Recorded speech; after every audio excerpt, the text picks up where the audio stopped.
Wala nang maraming paligoy-ligoy pa, diretso sa punto na. Maiksi lang ang komentaryo, pero diretso sa punto. Maraming kuro-kuro, may tiwali, may totoo. Dito, sa Puntong Diretso tayo. Punto Diretso. Mayroon ngayon na final na motion for reconsideration. Hindi masyado itong nakakuha ng balita, pero ipaliwanag ko ito sa inyo. Importante ito. Tungkol pa rin ito sa kaso ni Bato at tungkol pa rin ito sa kaso ni Duterte sa ICC. Hindi lang masyadong nabalita tungkol saan 'yon. Yung non-government organization na tumutulong sa mga biktima sa AG case, yung Center Law, yan, Center Law, nag-file sila ngayon ng motion for reconsideration. Saan sila nag-file sa motion for reconsideration?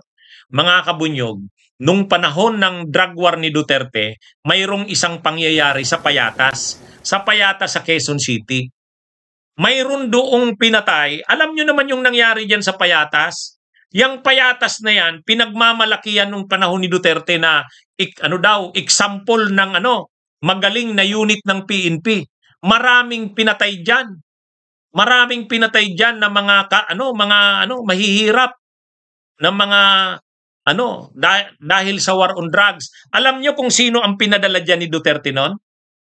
Alam niyo kung sino ang inassign? Galing Davao. Si Patay, Colonel Patay. Yan 'yon. Ngayon mga kabunyog, mga kababayan, nung nasa Indian si Patay, ang daming napatay diyan. May pangyayari dyan na mayroong isang biktima ng extrajudicial killings ang hindi natuluyan. Nakaligtas siya, nakaligtas. Alam nyo kung sino? Si Murillo. Yan, Murillo mga kabunyog. Si Murillo nakaligtas. Ngayon, nung nakaligtas itong si Murillo, nagkaso sila. Kinasuhan nila sa ombudsman yung mga pulis. Yung mga pulis ng Quezon City. Kaya lang, alam nyo na naman, dahil ang ombudsman, syempre panahon ni Duterte yan, dinismiss ng ombudsman yung kaso. The Office of the Ombudsman junks criminal and administrative charges filed by a drug war survivor against police officers accused of killing 4 people in Quezon City during the early days of former President Rodrigo Duterte's war on drugs.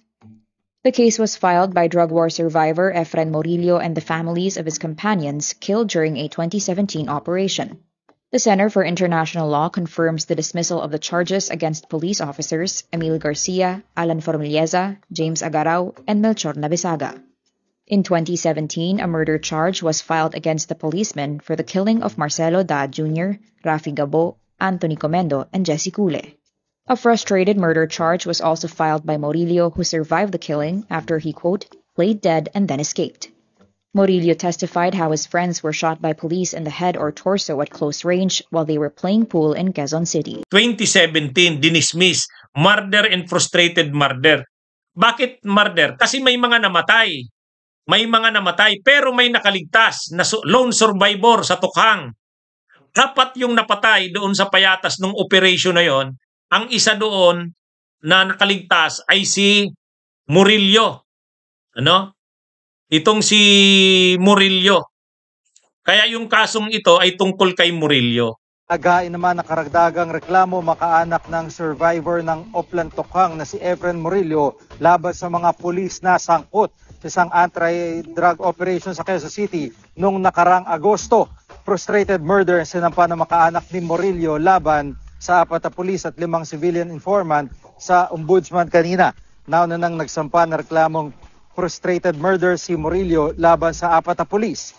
Si Murillo ang nakaligtas sa anti-drug operation ng QC Police noong August 21, 2016 kung saan 4 ang namatay. Bukod dito, nagahin din ng reklamong murder ang iba pang kaanak ng mga napatay sa operasyon. Isinagawa ang paghain ng reklamo sa gitna ng mga anilay pagbabanta sa kanila. Naninindigan silang itutuloy ang kaso laban sa mga pulis. Nauna nang sinabi sa report ng mga pulis na sangkot umano sa insidente na nanlaban ang mga kasama ni Murillo kaya sila napatay. Ngayon, nag-file yung center law, mga kabunyog, nag-file sila Murillo ng motion for reconsideration ngayon. At ini-elevate na nila sa Korte Suprema ang kaso na to. So, maganda kasi pag nakarating ito sa Korte Suprema, mga kabunyog, at least marireview yung kaso na yan ni Murillo. Buhay si Murillo nakaligtas siya. So, motion to elevate to the Supreme Court and bank. Ang case ay Murillo et al. Versus the Office of the Ombudsman. So, i-challenge dito pagdating sa Korte Suprema yung dismissal ng Ombudsman noong 2017 sa kasong murder at frustrated murder sa mga pulis ng Quezon City. Kaya, ano ang magiging importansya nito? Kapag itong kasong ito, marireview uli yung mga naging policy noon. Kasi noon, kapag nagsampa ka ng reklamo sa pulis, walang nangyari. Ito yung nangyari noon. Pero ngayon, nag-file ang center law ng motion for reconsideration. Kaya, sana matuloy-tuloy itong kasong ito para ma-review yung kaso ni Murillo. Kasi nakaligtas si Murillo, lone survivor. Maikikwento niya kung anong ginawa sa kanya at anong nangyari. 4 na kasamahan niya ang napatay. Ito yon. Kaya mga kabunyog, panahon na ito na talagang buhayin uli yung mga kaso na dinismiss nung mga panahon. At ito na yung isa doon, yung kaso ni Murillo. Kaya mga kabunyog, ito, kapag gumulong itong kasong ito, maaari itong magamit doon sa ICC. Maaaring magamit ito, mga kabunyog, sa ICC. Kaya saludo tayo dito sa mga abogado ng center law na patuloy na pinaglalaban ang mga biktima ng extrajudicial killings ni Duterte. Saludo tayo na binuhay uli itong kaso ni Murillo. Ito yung lone survivor sa tukhang operation noon. Dahil lone survivor siya, maikikwento niya kung anong nangyari. Kaya lang, nung panahon kasi na nagsampa sila ng kaso noon, sila Murillo, dinismiss ng ombudsman. Bakit? Laban dun sa mga pulis. Ay, alam naman natin. Nung panahon kasi ni Duterte, ang ombudsman, wala Kot kay Duterte. Kaya pag nag-file ka ng demanda noon, wala. Dismissed. Pero ngayon, iba na. Kaya, nag-motion for reconsideration itong kampo ni Murillo. I-re-review uli yung kaso na yan. Bunyog, halikan na kasama ka. Bunyog, kapag buklod ay may pag-asa.